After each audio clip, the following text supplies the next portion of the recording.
Good evening and welcome to In Focus. I'm Theodore Mosby. In tonight's special edition, we're taking a closer look at the new religious faction, Jeremiah's Little Helpers. Lance Hardwood has more on the story. The nation first heard about Jeremiah's Little Helpers 6 months ago, but the organization is so shrouded in secrecy that no outsiders know anything about this latest religious craze. I sat down with Jason Schwartz, the founder and leader of Jeremiah's Little Helpers, to get some answers. You are clearly a man of faith now.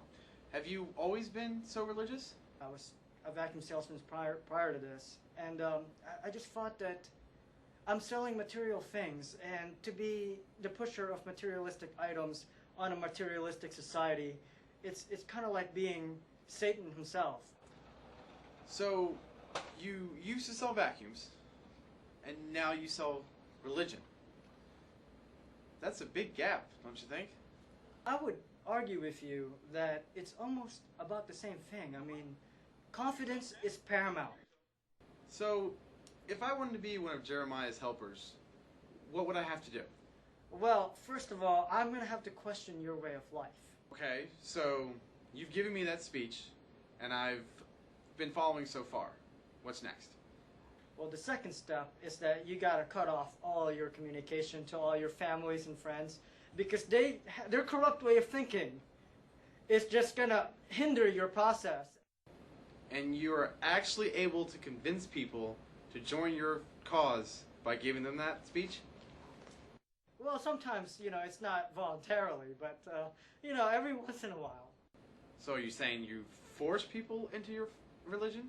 Well, I gotta say that forced and not voluntary, it's a bit of a harsh way of putting it, but how can, if it's not voluntary, how is it not forced? it's more like a nudging.